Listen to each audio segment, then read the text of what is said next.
Segenap pengurus dan anggota kelompok sadar keamanan dan ketertiban masyarakat di sektor Cikole Resort Sukabumi Kota membagikan ribuan paket takjil kepada para pengguna jalan yang melintas di depan Gedung Juang 45 Kota Sukabumi. Sony Kuntoro selaku Ketua Pokdar Kamtimas sektor Cikole mengatakan kegiatan yang dilakukan ini merupakan agenda kegiatan rutin tahunan yang diselenggarakan Pokdar Kamtimas sektor Cikole. Selain itu, dirinya juga menyebutkan selaku mitra kepolisian, pihaknya juga kerap kali melakukan sosialisasi kepada masyarakat untuk bersama-sama menjaga ketertiban khususnya pada bulan Ramadan ini. Kegiatan hari ini untuk bagi-bagi takjil. Ya. Hari ini ada berapa paket yang dibagikan? Kurang lebih ada 1000 paket. 1000 paket. Ini kegiatan rutin atau seperti apa sih?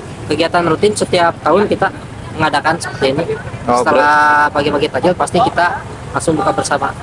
Kita selain bagi-bagi takjil ini ikut serta juga dalam membantu pihak kepolisian khususnya untuk menjaga keamanan ketertiban masyarakat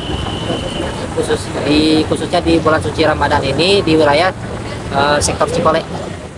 Sementara itu, Aibtu Dadang Suryana selaku pembina Pokdar Kamtimas mengatakan dirinya sangat mengapresiasi kegiatan yang digelar oleh Pokdar Kamtimas sektor Cikole ini.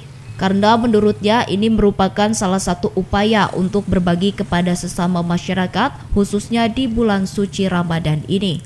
Selain itu, dirinya juga menghimbau kepada seluruh masyarakat untuk senantiasa menjaga keamanan dan ketertiban masyarakat di bulan suci Ramadan yang penuh berkah ini. Alhamdulillah, saya ada sebagai Kanit Polmas di Sattimas Kota Sukabumi, selaku pembina Pokdar Kamtimas. Alhamdulillah ini tiap tahun rutin diadakan Pokdar Kamtimas untuk berbagi Ramadan. Alhamdulillah Ramadan ini supaya masyarakat supaya lebih merasakan Ramadan yang sebenarnya. Maka dari itu Pokdar Kamtimas ini berbagi Ramadan. Saya mengucapkan terima kasih kepada Pokdar Kamtimas yang sudah membantu pihak kepolisian dalam rangka supaya Ramadan semakin kondusif, supaya Ramadan semakin dirasakan kebahagiaannya, dan Ramadan semakin aman terkendali.